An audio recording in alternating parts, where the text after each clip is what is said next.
What's good, everybody? It's your boy, O'Shea Duke Jackson, back at it again with another episode of the Celebrity Junk. Many of you guys know about the brother, Mike Rashid. He is a fitness guy, kind of a very muscular dude. He has a lot of subscribers, very, very big in the space of fitness. And he used to be a collaborator of Fresh and Fit, but he stopped by Bradley's Martin's Raw Talk, which is a podcast. Shout out to Bradley. And he had a segment of that podcast in which he really discussed his issue with Fresh and Fit, okay? And especially Fresh and Fit's position on Black women. I want you to listen to that and let's come back. I had to check somebody the other day over that. The dude Myron for Fresh and Fit. What happened? I just seen a post. I was like, what the? Well, what was the post? Talking about intentionally disrespecting Black women for no Black reason. women are the lowest on the totem pole of attractiveness to him. I mean, Black women wouldn't even look at you, but whatever. But also, this fool had like he did research on the weirdest statistics that are hardest to deal with in customer service. And why would you even research? Like, what?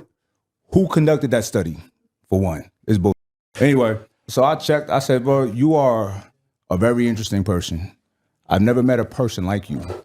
I didn't think people like you existed, being Black and hating himself so much, right? Because he Black people so much.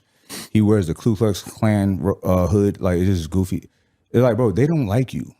A white racist dude will use you, but he don't respect you. And you a man, you a beast with no nation. So I told him, I DM'd him because I don't have his number. I got a new phone. I said, you just, I'm very disappointed at you. I wasn't disrespectful. And he reported, I did a post when I mentioned it, said nothing disrespectful about him. He reported it, got my shit taken off of Instagram, got me blocked from doing lives for 30 days. So guys, I really want to deal with a few things there. And that's basically talking about the fact that Mike Rashid had a problem with Fresh, primarily Myron, talking down on Black women, okay? And then I saw one of the comments because, people were saying, hey, Black women really are like that. Black women do make these mistakes. And then this person goes, isn't Mike's baby mama white?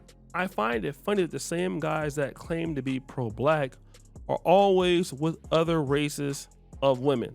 And let me kind of deal with that, all right? I'm an extreme pro-Black. So is a guy like Dr. Umar. We are on the extreme right of being pro-Black, okay? Meaning that everything we do, top down to bottom, most of our business dealings, if not all of it, all of our work is going to be basically dedicated to the Black community, okay? The problem with that is thinking that everybody's gonna be like us, okay? You have guys who love the Black community and they love their people, but these guys are also, it's not surprising if they have a white wife. It's not surprising if they have this and that. And basically, let me just say this. Again, for somebody like me to accept that, it's hard. But a guy like Mike Rashid, hey, he can deal with white women. He can have a white baby mom. And he can talk like this, and that's his experience. You do have some Black men out there, okay? Listen to this. You have some Black men out there who can love Black women and don't want anybody talking down on Black women. That don't mean that they're a sellout, okay? And if anything, that don't mean anything at all. Just because somebody is dating, hold on. Now, I know what somebody's gonna say. Well, he's only saying that because he has a Black female audience. Okay, that could be true, but that's not what's on trial here. What's on trial here is a lot of guys, even if they don't like Black women, they don't wanna sit around and castigate Black women just because they're not their type. Let me just give you an example. You guys know I'm an extreme pro-Black, okay? I don't want to sit down and talk negatively about white women. I don't even see white women at all, for the most part. I live in Uganda. If I come across a white woman, it might be in a mall. I don't have any problem with them. But again, I don't sit around talking bad about white women or white people. I think that guys who do that, I think that's silly. I would get up and leave, not because I'm trying to protect the Caucasians or anybody else.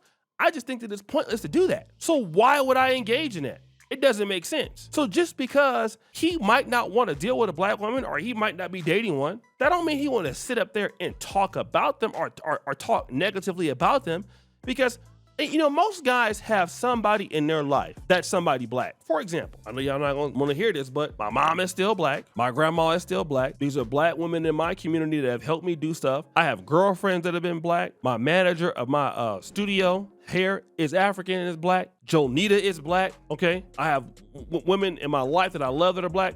My daughter, who's not my biological daughter, but my daughter, Sonia, she's black. Hold on. My daughter in Poland, who's Ugandan, is black. Not my biological daughter, but she's black. And I love her, right? So even if I had somebody of another community, I don't want you to talk about that. Let me give you an example. I've been going back and forth with some of the brothers and sisters out in Ghana, okay, about just the year of return. And I'm not talking negatively about Ghanaians, but I'm talking negatively about the year of return and how it's kind of fraudulent. A lot of these guys who are coming at me don't even live in Ghana anymore. They live in Germany. Some dudes live in Sweden. They live in the United States. So they have left the country of Ghana for all the reasons that I have aforementioned. But you know what? They don't want me talking negatively about Ghana, even if it's true. Hey, they're there in the comment section roasting the hell out of me like, yo, don't talk about our country like that, because they can talk about their country, but they don't want me talking about it. And I'm not even going hard like that for real, because everybody loves their people for the most part. Even if in a lot of these dudes, they got white wives. And to me, I think that's crazy for you to be defending your homeland so much. You don't live there. You in an interracial relationship. So obviously to me, it shows you must not like it that much, but it doesn't matter what I think. It matters what they think, and they don't want to hear it. And Mike Rashid, if he got a white baby mom, I'm pretty sure he does like white women. I mean, a guy like that, he lives in, I believe, in LA or somewhere like that. A lot of your audience, let me just say this. If you're in the fitness sector, the gaming sector, most guys, it's hard for them to make a living in the pro-black sector like a O'Shea Duke Jackson, okay?